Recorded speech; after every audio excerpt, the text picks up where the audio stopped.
Definisi 4.2.3. Misalkan A subset R dan misalkan F dan G adalah fungsi yang terdefinisi pada A ke R. Bentuk dari jumlah F ditambah G selisih F dikurang G dan hasil kali FG pada A ke R dapat didefinisikan sebagai berikut. Ini ya. Nah, F ditambah GX itu sama dengan Fx ditambah Gx. Lalu F dikurang Gx itu sama dengan Fx dikurang Gx. Dan Fgx itu sama dengan Fx dikali Gx. Untuk semua X-nya itu anggota dari A. Selanjutnya, jika terdapat B anggota dari R, maka bentuk kelipatan BF dapat didefinisikan sebagai BFX itu sama dengan BF dikali X. Untuk semua X itu elemen dari A. Nah, yang terakhir, jika terdapat HX itu tidak sama dengan 0, untuk X elemen dari A merupakan bentuk hasil bagi F per H yang dapat didefinisikan F per HX itu sama dengan Fx per HX untuk semua X elemen dari A. Lalu pada penjumlahan selisih dan hasil kali, di sini saya akan jelaskan dengan sebuah grafik fungsi, ya, dimana di sini ada grafik fungsi. Kita ibaratkan ada sebuah fungsi fx. Di sini ada fungsi fx, dimana fungsi fx ini menuju ke sebuah titik cluster. Artinya dia punya limit x menuju c. Lalu ada lagi sebuah fungsi gx yang melintasinya sehingga ia mempunyai sebuah titik cluster yang sama di sini. Maka dari kedua fungsi fx dan fungsi gx ini dapat dijumlahkan dan dikurangkan sehingga menuju nilai yang sama. Begitupun dengan pengurangan dan hasil kalinya yang akan menuju nilai limit yang sama ketika kedua fungsi itu memiliki nilai limit yang sama juga, begitu. Lalu pada bentuk kelipatan BF, di sini B ini kita misalkan sebagai bentuk kelipatan, bisa kelipatan 2, 3 ya. Di sini kita misalkan B itu sebagai 2.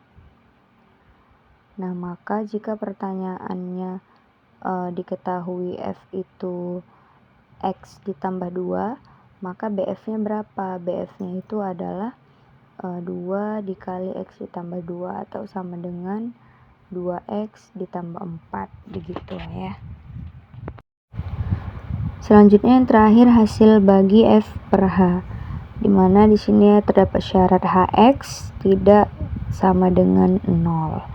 Artinya kenapa tidak boleh sama dengan 0? Karena setiap HX ini artinya setiap bilangan yang dibagikan dengan HX, jika HX-nya itu 0 maka dia tidak terdefinisi. Maka untuk itu HX tidak boleh sama dengan 0. Selanjutnya kita masuk ke contoh ya. Sini sebentar. Nah, di sini kita misalkan Fx itu sama dengan 2x ditambah 1. Lalu kita tambahkan lagi fungsi kedua yaitu fungsi gx. Fungsi gx ini kita misalkan sama dengan 4 ditambah 5x ya. Nah, ini dia grafiknya. Yang hijau ini fx dan yang biru ini gx. Oke. Selanjutnya kita jumlahkan fx ditambah gx. Kita jumlahkan fx ditambah gx, maka hasil grafiknya seperti ini ya, yang berwarna orange ini. Nah, ini akan menuju ke 0, sama seperti fx dan gx nya yang menuju ke 0 tadi ya. Ini menuju ke 0, yang gx juga menuju ke 0, dan yang fx juga menuju ke 0 gitu. Ini juga kita dekatkan lagi. Oke, lalu kita ubah operasinya ke bentuk pengurangan. Ini dihapus dulu biar lebih jelas ya. Kita ubah fx dikurang gx, maka nah seperti ini hasilnya yang warna ungu ya. Nah, dia akan tetap menuju ke 0 karena si fx dan gx nya itu menuju ke 0 kan, jadi sudah sama dia ya, menuju ke 0 juga. Lanjut kita kita kalikan fx dengan gx. Nah, maka hasilnya itu yang ini. Nah, berbeda dia ya sama yang tadi. Nah, tunggu, kita ubah dulu warnanya supaya terlihat ya. Nah, ya begini.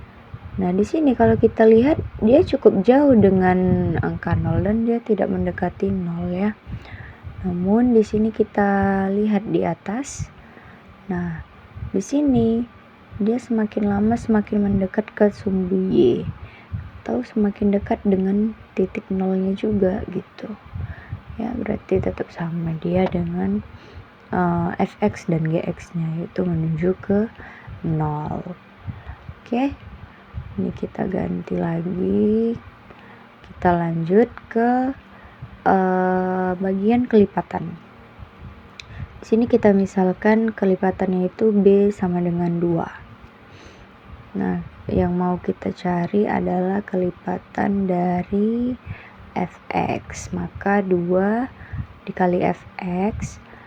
Nah, hasilnya 2 dikali 2x tambah 1. Nah, grafiknya yang ini. Nah, ini pastinya menuju ke 0 ya. Ini dia menuju ke 0. Yang warna coklat itu ya. Nah, dia menuju ke 0. Oke, cukup jelas ya.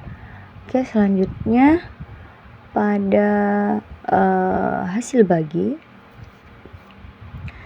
kita memerlukan hx. Sini kita misalkan hx-nya itu sama dengan 7x ditambah 2. Ini hx-nya ya.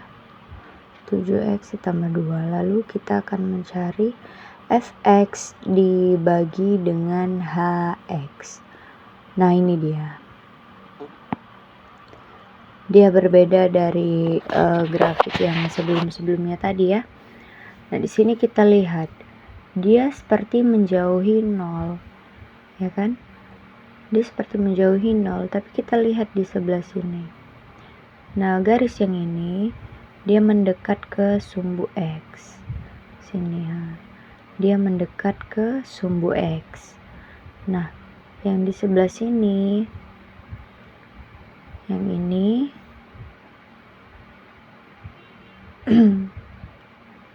yang ini dia ya. Ini mendekat ke sumbu y, ini mendekat ke sumbu x. Nah, begitupun yang di atasnya tadi juga ya. Sehingga karena dia mendekat ke sumbu, maka dia pastilah menuju ke titik 0. Begitu. Jadi ini semua tadi pastilah limitnya sama dengan menuju ke 0 begitu. Ya, itu saja. Baik, mungkin dapat diterima oleh teman-teman sekalian.